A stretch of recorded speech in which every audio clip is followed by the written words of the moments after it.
right, Prince, I'm glad you're back. I hope you can hear me. What should we expect from COP28 summit ongoing in Dubai? And what will be the difference between COP27 that was held in Sharm el-Sheikh in Egypt from the one in Dubai this year?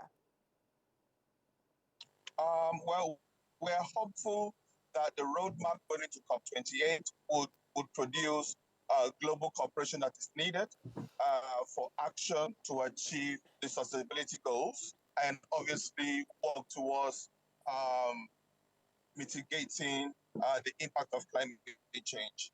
In terms of the difference between COP27 and COP28, I think COP27 will be reviewing the actions that we need to take. And I believe that going into COP28, we are going with commitment, we're going with clear agendas. Take, for example, we have local companies that Stratus Consult Limited is working with closely, like Owando Clean Energy.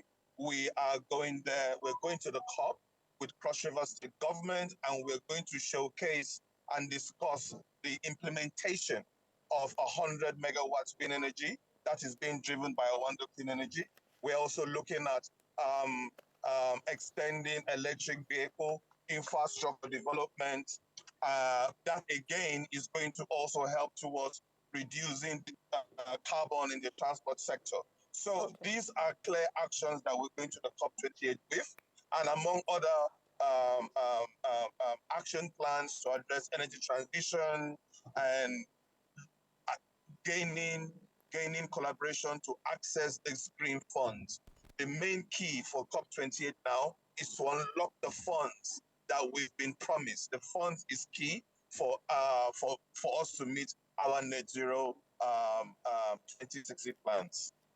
Okay, since you've talked about funds now, that brings me to the issue of the $410 billion that we need to finance the energy transition plan. Of course, according to President Buhari last year, he was represented by the Minister of Environment, and he said we need $410 billion for the ETP from then till 2060.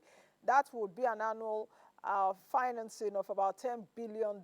With what you're saying right now, do you think that we should be able to achieve that? Where are we going to get $10 billion annually for that? That is one question, because I'm trying to chip in as many questions as possible before the network would disappear again while we are there. The second I don't question. think the network will disappear again. We want the 10 million bridge. That was why that happened. Okay.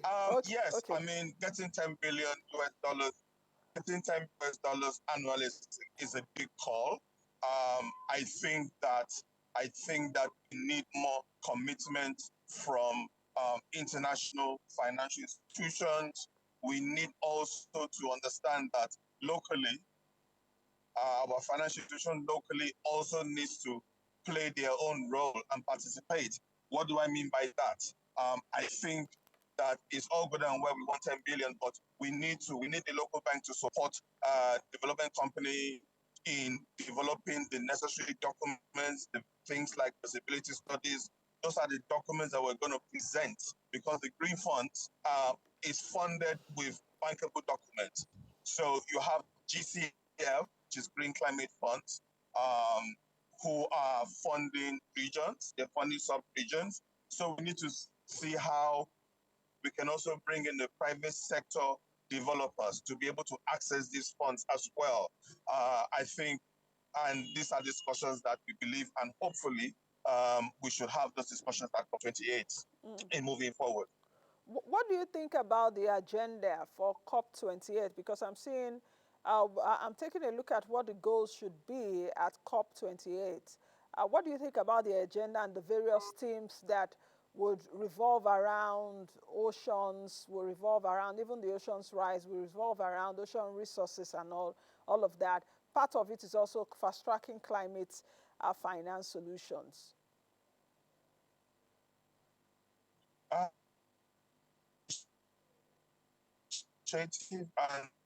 Mr.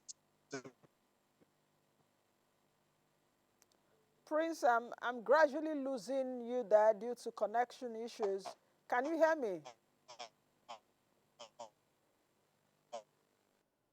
Okay, the network is a bit wobbly over there. We're taking a look at the COP28 climate summit in Dubai. Of course, the primary objective of the COP, that is the Conference of Parties, every year is to review and calibrate the implementation of the Paris Agreement as well as the Kyoto Protocol. I mentioned earlier that last year President Buhari was represented by the then Minister of Environment, who was Mohamed Abdullahi.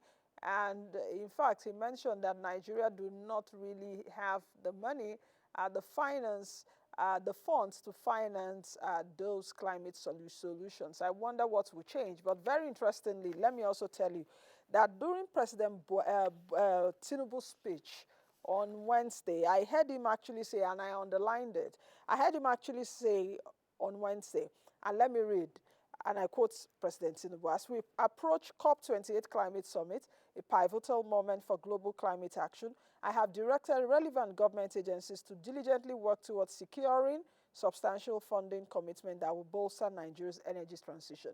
So what does this paragraph mean? That means that this is at the heart of President Tinubu. And he went further to say that he will strive for Nigeria to emerge from this summit, COP28, with tangible commitment, reinforcing our dedication to a future where energy is not only a catalyst for development, but also a driver of environmental stewardship. Of course, in case you do not know, in Nigeria, 92 million Nigerians do not have access to electricity, and 175 million Nigerians do not have access to clean cooking alternatives.